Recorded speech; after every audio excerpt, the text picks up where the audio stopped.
These clouds create the purest rain on Earth. It falls on a remote tropical island in search of nature's best filter. Ancient volcanic rock. It's not just water. It's Fiji water. Welcome to Season 3 of the Healing Broken Families podcast. I'm your host, Barbara Lapointe, and each week I host conversations on and around divorce, parental alienation, and high conflict personalities. And if you like our content and you're listening today, I invite you to subscribe and like below right now. I'm very excited because today our guest is M Wohlwend. Eric is a #1 best-selling author, speaker, investor, business owner, and father. His #1 book is called Family Success Triangle, and we're going to deep dive into that book today. It's doing really well in terms of sales. And Eric is also financially free, and he has his entire family on board with his mission to help families around the world, including his 2 children who are 13 and 15 years old. And together, they have spoken to audiences in more than 190 countries. They continue to invest, win, and travel, and they even have their own private plane. In fact, 2 private planes. But most importantly, I want to say that it is his goal to make the world a better place and to help families. And in today's day and age, I think that's really, really, really important. So welcome, Eric. Thank you so much for having me, Barbara. I just want to let your audience know I am honored that they are giving me some of their time. I didn't always have the best family life, as some of them might be going through some hardships. And it's just fantastic to be able to talk about how we created a better life. Even though we didn't start perfectly, we made it so it was much better. So thank you for giving me that opportunity. Yeah, I'm very, very excited because you have an inspiring story that can help others right now. And so I'd like to begin by just inviting you to share your story with us and how you sort of shifted from a hard beginning. I understand you had a difficult beginning or earlier relationship with your dad, but now you're a loving husband, a loving father, and you're successful on your own terms. Yes. Thank you for that. And really it started with, my dad was not a bad father. And my mom was always there. They had plenty of problems and they had plenty of great characteristics. So I wasn't abandoned or anything like that. They did not get along. They probably should have been divorced many years before they did, but they ended up getting a divorce when I was 15. And I just kind of moved in and took over and hung up whatever needed hung up and mowed the yard and took care of the manly chores around the house, if you will, because that's what needed done when I was living with my mother. And my dad had instilled a lot of great characteristics in me.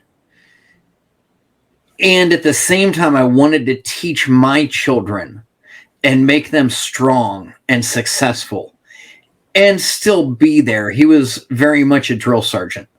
In fact, he used to say I had 3 jobs in the Army, and the only one that's legal to use, or the only one that's helped me in civilian life, is being a drill sergeant. So, if you can imagine, that was not the easiest to grow up. And I do understand I am a lot like that with my children. I just make sure I let them know that I love them every step of the way. And I still expect you to mow the yard and wash the dishes. So yeah, I guess there were a lot of years growing up. I didn't have children until I was 33. I had my first son. And then 2 years later, I had the second. My wife's about 2 years younger than me. So we waited. We were married for a long time and traveled and had fun and did all kinds of great things. And we had our own hardships. I mean, we were incredibly poor. We chose not to live. We chose not to pay rent. So we moved out of our apartment and slept on a mattress on a warehouse floor. And we were there in Ohio, which is quite cold in December. And it wasn't until about 2 a.m. Christmas morning in the year 2020 that I wired in the furnace and we had heat for the first time. So in 2020? That was 23 years ago, not even, just 22 years and a couple of months ago. We were sleeping on a mattress on a warehouse floor. And last week, we jumped in one of our planes. We flew up to Michigan, picked up a friend from Pittsburgh and took him with us, and then came back home for a day. And then me and the younger son went down to pick up another friend in North Carolina and came back the same day. So our life has changed dramatically in the last 20 years. But so what I always write questions before I start, and then I never end up following them, because now I'm listening to you, and what I'm hearing you say is you had some things going on with your dad, and they got divorced. So you, at some point, you went through kind of some trauma with that, and then you had financial problems, and you probably know that I have a training in inherited family trauma. So sometimes when we have early trauma, we have money problems later, or problems manifesting abundance when we become adults. And you had those because you were sleeping on the floor with a mattress, right? Correct. And what I'm seeing out in the world quite often is people just repeat on loop these failure cycles: broken families, broken bank accounts, broken hearts. I can't make enough money. And but this didn't happen for you. So like, what did you do different than folks who are struggling right now and can't make that breakthrough that you've made? This is the advice that incredibly intelligent people gave me, and not just one person, but a variety of people. Your net worth will be about the same as the 5 people you spend the most time with. So if you want to get richer, quit listening to your broke friends. If you want to have a healthier relationship, and you can talk to your church family, you can talk to your friends. But if your buddy is on his 3rd marriage, maybe don't take as much marriage advice from him as somebody that's been married for 50 years. Talk to the elder generation. Find out, what is it? And I'm a big fan of asking questions. You are never going to learn anything unless you get out there and ask a question. It doesn't make you less intelligent. Getting the answer does make you more intelligent. Mm-hmm. So I talked to people. I was afraid. I didn't talk to my dad for years. We had fights, and it would be fair to say that I caused at least as many of them or more than him, especially in my teenage years. Mm-hmm. But we went for a couple of years without talking. He really didn't get to know my first son until he was about a year old. Okay. And then for many years after that, he just passed away about 2 years ago. But it wasn't right at the end. It was for, more than a decade. He was picking up the kids and spending about every other Friday, sometimes every Friday, just playing with the grandkids. He'd come over, we'd talk for an hour or so and eat breakfast, and then he'd take them, and we'd pick them up. We'd go out to dinner that night, and it was a great relationship, which, considering where we started when I was 15 years old, he divorced my mom. We moved out to another house, and I lived with my mom. It took a long time, and I think I had to accept myself. So I joined the Army. I told you he was in. I also spent 13 years in. But it was after the first few years at Fort Bragg. I had a bunch of medals and a bunch of badges and did some fancy things.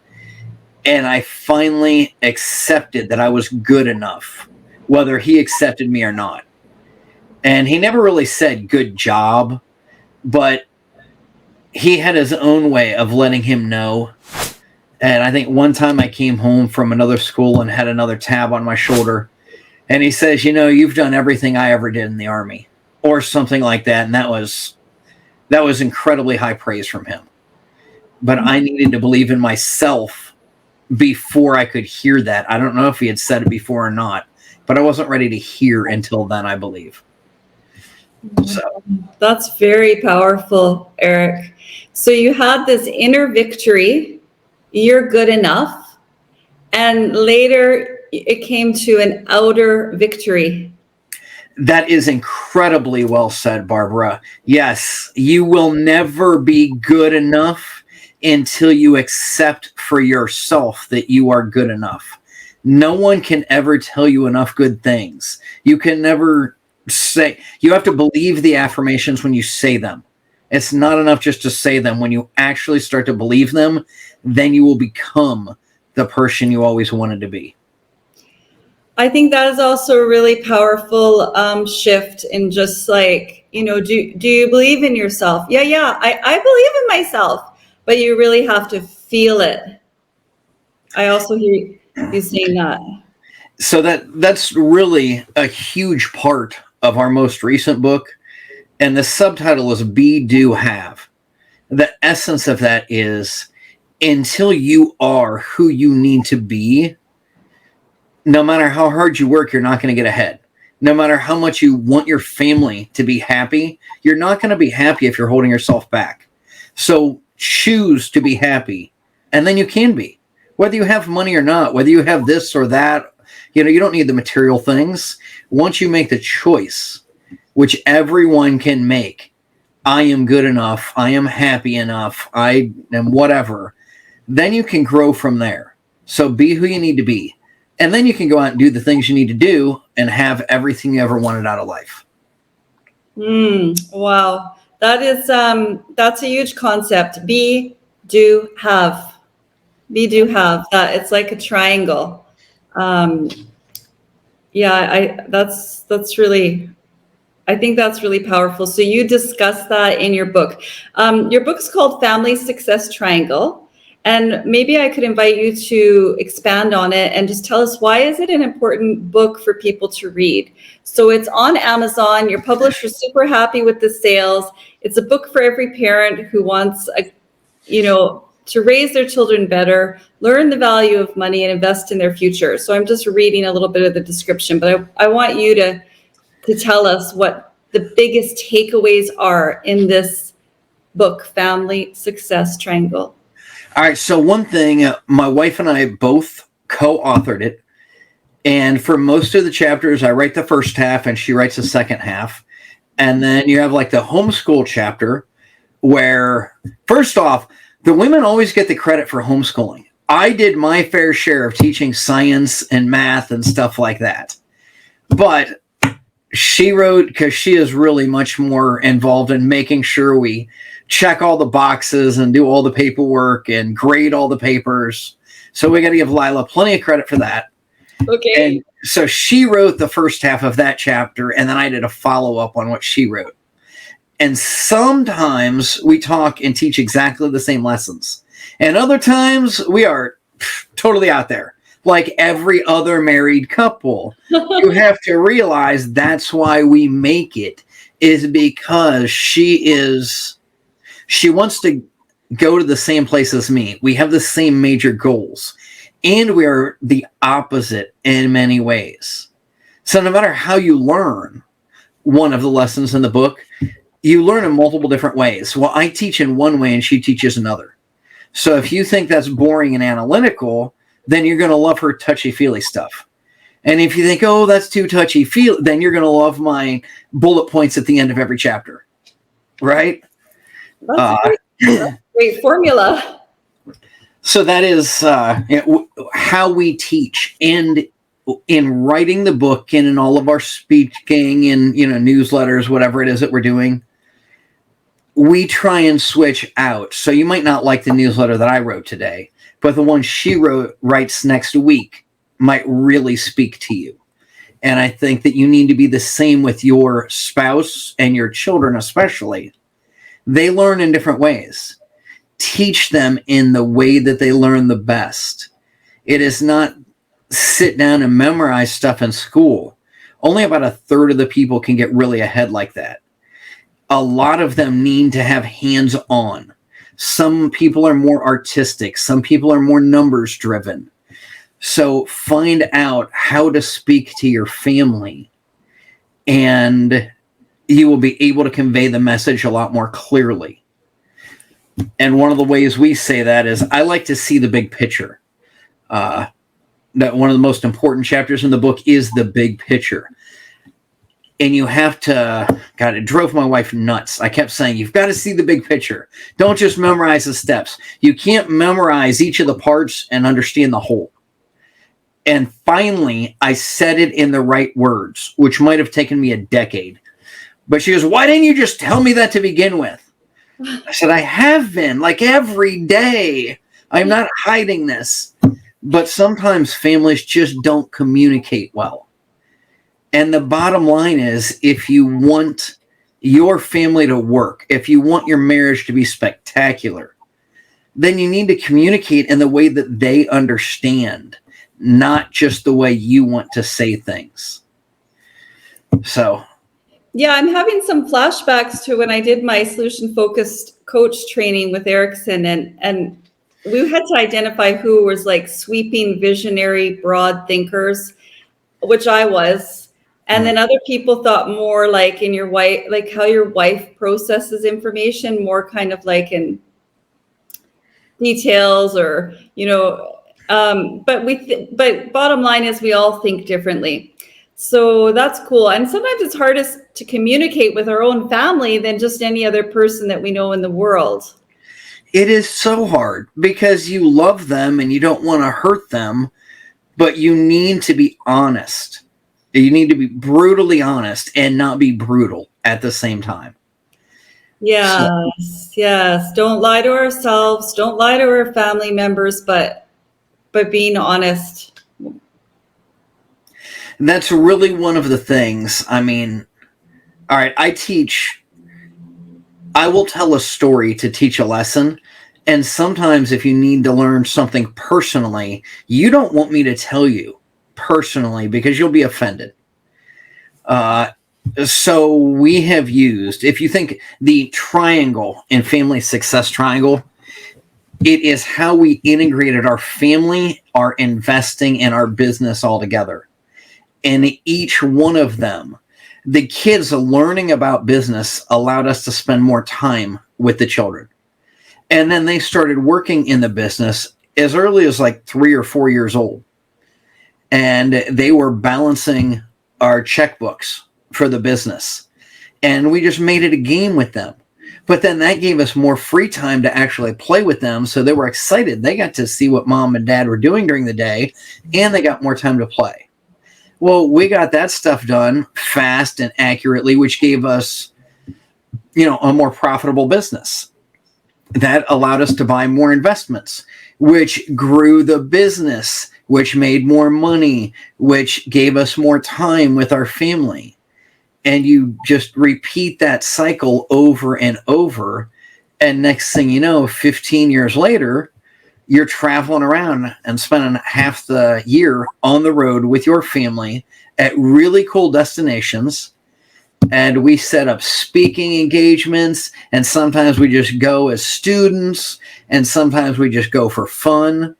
But we get to do what we want, and we have plenty of free time. It's not like we're together 24 hours a day. For instance, right now, instead of doing schoolwork, both of my children are working at a different job site. The 15-year-old went to work with mom, and he is working in the office because he's training a new guy to do a new job that he's pretty good at. And the 13-year-old is over doing plumbing with a family friend. Said, yeah, come on over. And I said, here, load up all these tools. And we got them everything they need. And they're working all day on that so I can have a nice quiet house to do podcasts. So I'm hearing you say, Eric, and I'm loving this podcast, that you've created time freedom. You've created financial freedom. You've told us a bit about the book, and I read a little description, but I'm getting an intuitive sense right now that we just need to define what the book is about, because it's not about homeschooling, but that's in there. It's about like what is this book about? It's about be, doing, and have, but like who needs to read this book? Why is it important? If you have a family that you want to create more time with, it talks about the business aspects integrated into the family. It is not a balancing act. It is integration, so you can have it all at the same time. But it is how we grew multiple multi-million-dollar businesses all while spending plenty of time with our family. And so it talks about the big picture. And sometimes you have to trust your children and your employees and or contractors, depending on the type of business. And sometimes you have to let go and trust them. Sometimes they fall down. Your job is not to prevent that. It is to be there to pick them up and tell them how to do it better next time.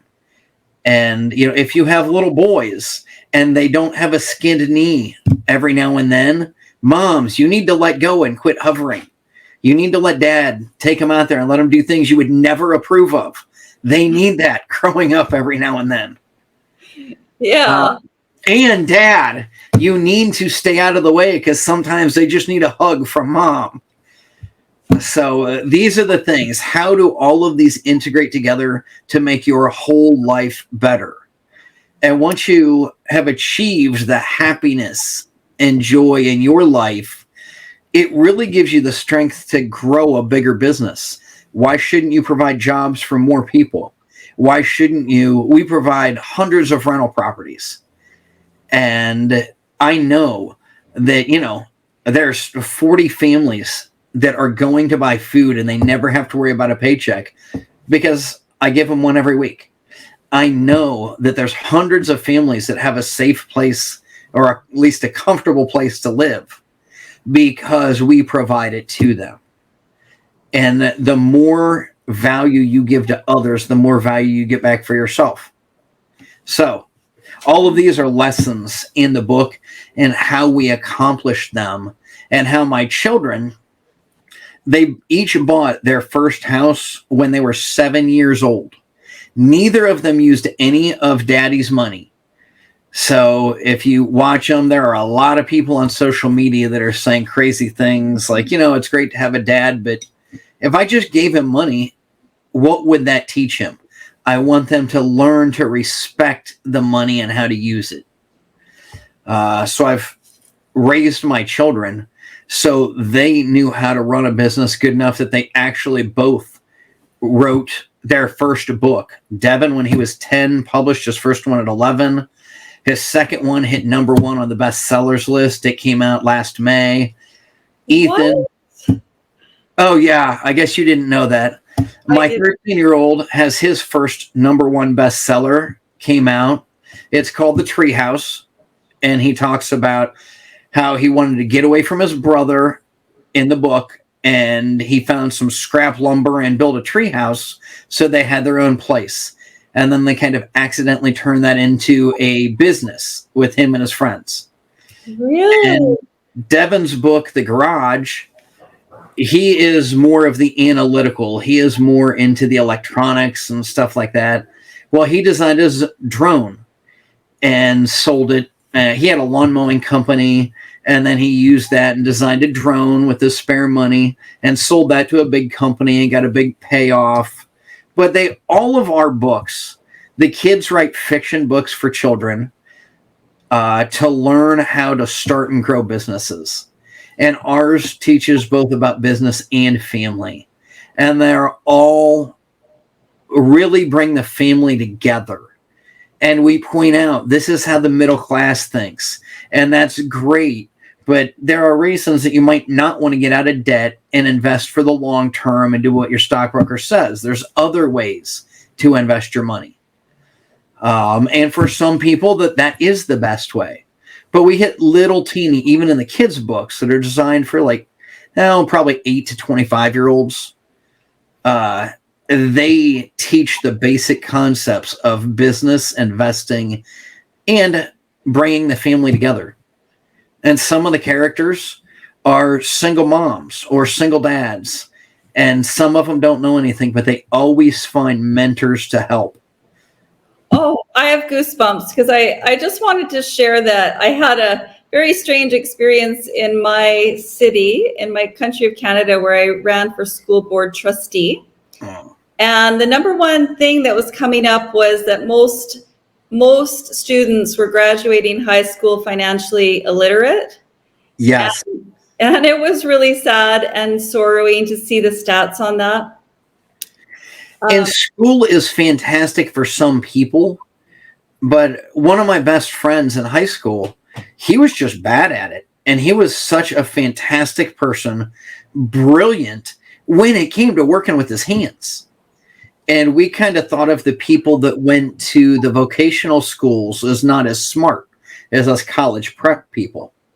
And then I realized when I got in the real world that, man, I memorized a bunch of stuff in books, but I have no idea. I'm nowhere near as good at actually getting a job and doing something useful with my life as these guys that have a real trade.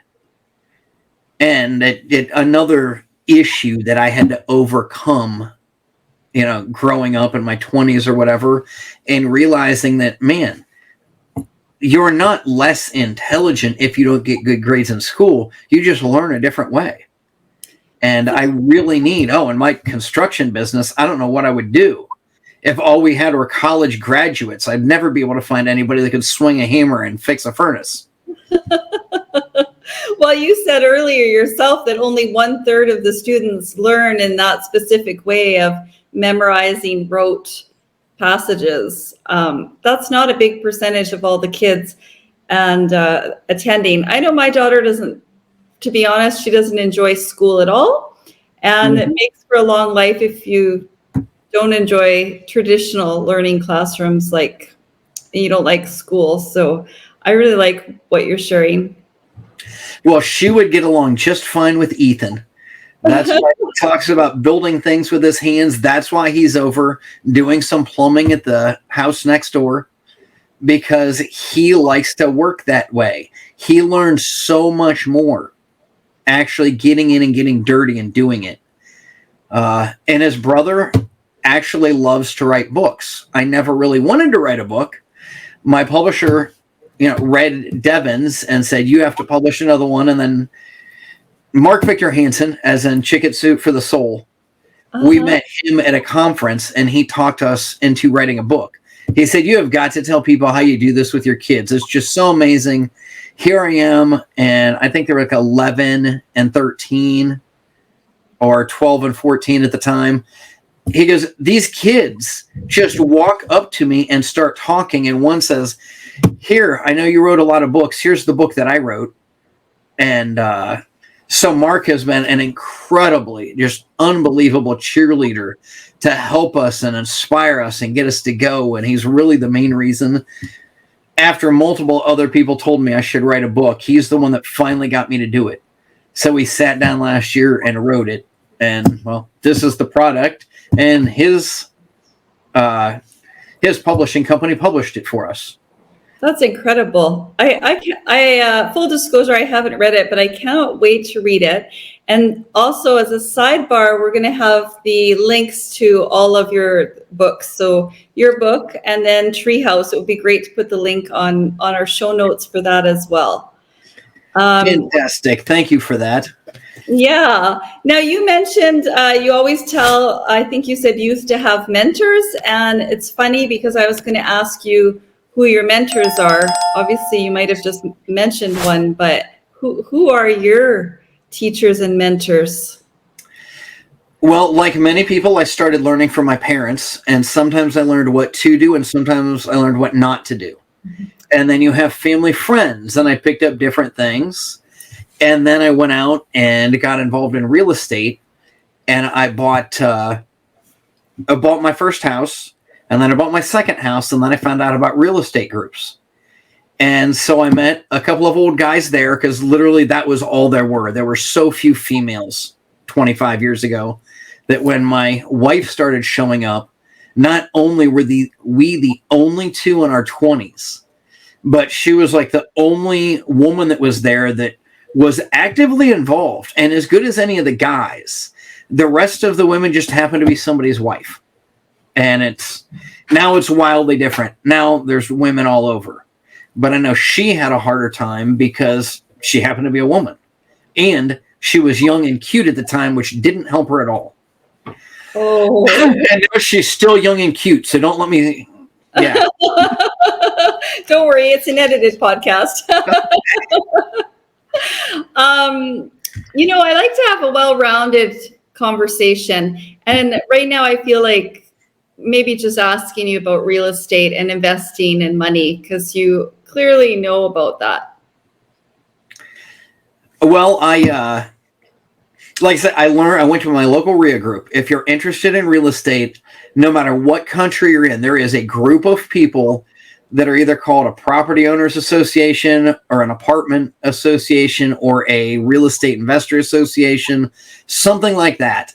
And if you can't find it in your local area, which every major city pretty much has one, then you can get so much online. Some of the podcasts that we've been on are the real estate guys. They have a really good podcast. Rich Dad's radio show has mentioned my son. We weren't actually guests there yet, but I will be. There's so many. These are some of the bigger names. And then there's all of these other podcasts out there. So every time we drive, we're always listening. And I have listened to books on tape about how to have a better family, as well as how to buy real estate or how to get private lenders. We always have a podcast going. I started listening to cassette tapes, and then they were CDs, and now they're podcasts. And so you should always be doing that whenever you're driving. Turn off the TV and play a board game with your kids. Sit around and talk to your family. It is astounding. All these people that say, how do you guys live? Is all you do work, or what? When do you sleep? Well, we don't waste time on things like Facebook. TV, if we turn it on, it's after 9 o'clock. We go for days without turning the TV on. We have exactly one TV in our whole house. And if we're going to sit down, it's usually late at night just to turn our brain off and wind down so we can sleep. Right. So yes, that is, no matter what you do, real estate, business, whatever, keep learning. Go to conferences. And I have bought the $50,000 package and thought very, very highly of it. And if that guy were teaching, I would promote him again. But he sold the company, and now it's still pretty good, but nothing like when I went through. And we have been through all kinds of different real estate courses. And I have a couple of my favorite podcasts like yours that I listen to every week. And then others I just skim through and pick out 3 or 4 I like and say, ooh, let's try that one. Always be listening and learning. Excuse me. But I would say that is how I achieved success in my life, in every area.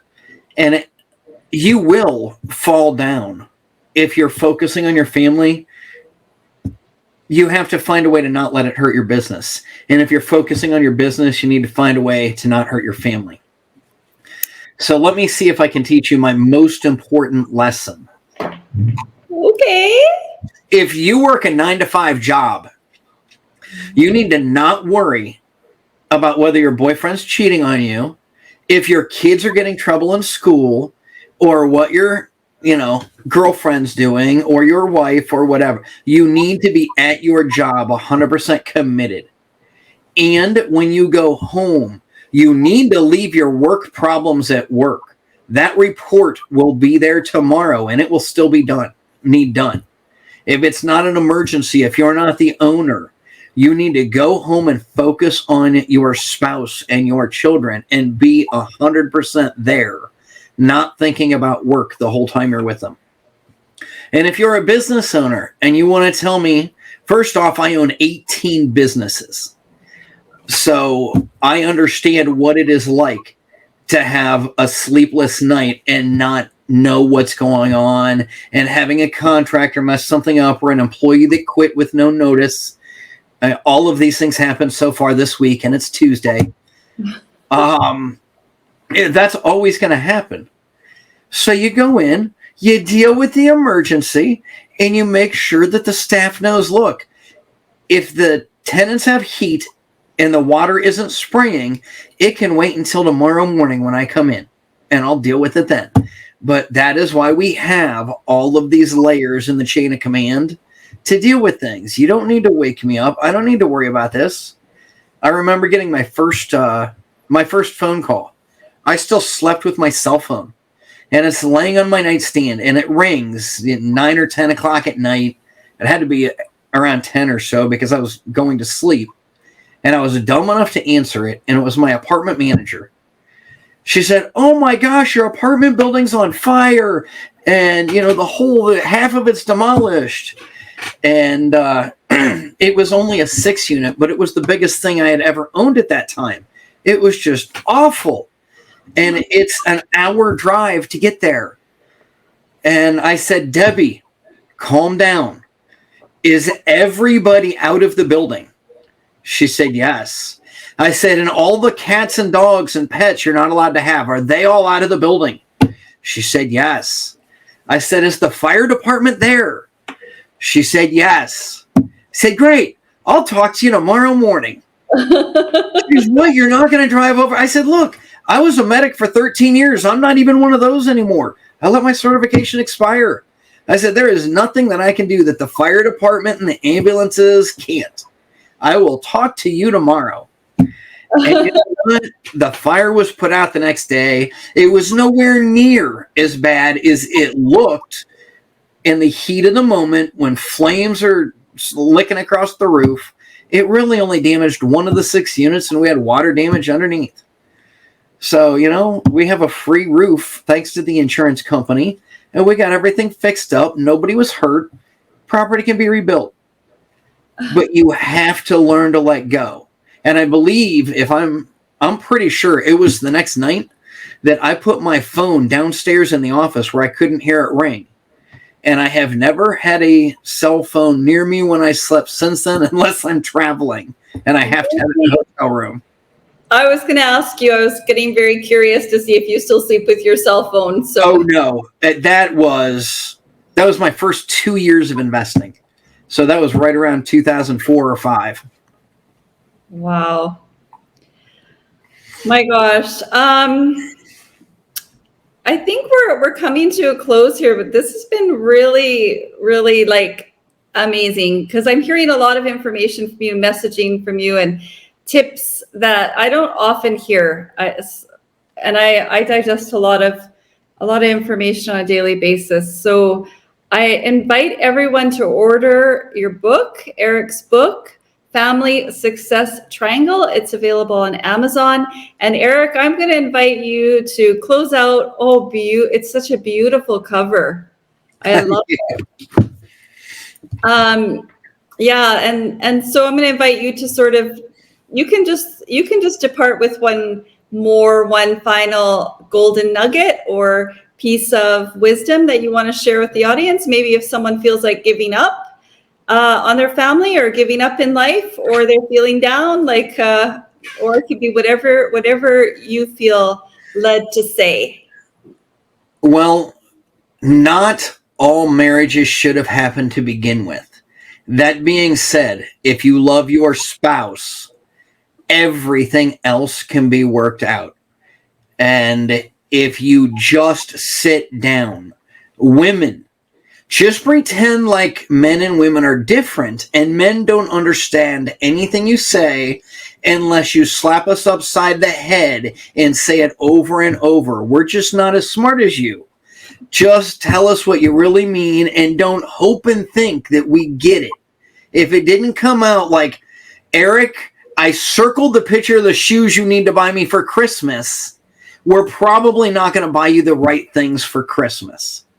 So be clear. And guys, understand that the women don't think like us either. Sometimes they just need a hug, and they don't really want an answer, so keep your mouth shut until they ask for your opinion. But that seems to cover the basic stereotypes of what people want to do. And my wife and I have been together for 23 years. And I would have to say that they are just 23 of the best years of my life. And it's not always perfect. There are times where we don't agree on things, but we have never in our life went to bed mad. We have always talked it out. No divorce has ever happened in one day. As long as you talk through the problems that you're having and work it out before you go to sleep, it will never become big enough to break you up. Some very old guy that was married for a long time told me that, and I've used it my whole marriage, and it seems to work. So I love that. That's beautiful. Thank you for sharing that with us. I just want to acknowledge you. You're very inspiring. I can't wait to read your book. I hope you'll come on the podcast again because it goes by quick. So I'd love to interview you again.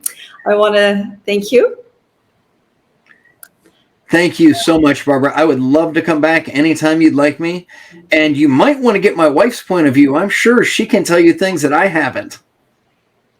I would love to host your wife. I think that would be really wonderful. Let's do it. So also want to thank our audience today and thank our sponsor, Fuji Water. I've found that drinking water is a good thing to do and a form of self-love. So wishing everyone enlightenment, more consciousness, inner peace, and I look forward to our next podcast. Thanks for tuning in. I'm Barbara Lapointe with the Healing Broken Families podcast. That's it. I hope you had fun. I did. It was really, really good. We covered a lot of content. It was 45-minute podcast, so it's great. Do you have a copy of my book? I don't. I will fix that. Really? I am sending you all 3 of our most recent books. We actually have a couple more out, but these are the 3 that came out in the last year. Oh. And I'm not trying to talk you into anything, but it seems like, yeah, my parents got a divorce. My wife, she grew up in the perfect family in Kansas. There, I just hit send. And I mean, her parents were married. Her dad passed away when we were married, but still, he was way too young to die. But yeah, she had a totally different take on life. And so meeting me and seeing the issues in my family was different for her. But who knows? Maybe you can get something out of that. I sent you a copy of me and both of the children's books. Oh. So you can open them up in your Kindle or iBooks or whatever. And I hope you enjoy them. I'll drop you a note and I'll let you know. I'm sure I will actually, and I'll share them out. So that's fantastic. Thank you. Thank you. Please, if you like it, write us a review. We're trying to get 75 reviews on Amazon, so they promote me. Sure, I'll write you a review, and I have a private Facebook group of about 1,000 women that have, gone through difficult circumstances that I support on a daily basis. So I'll put it in there, and I'll be in touch when the podcast airs. Like, you'll get all the links by way of email so that you can share. Thank you. We'll promote it everywhere we can. Music to my ears. Okay. Thank you so much. Thank you. Goodbye. Bye, Eric. All right. Let's see.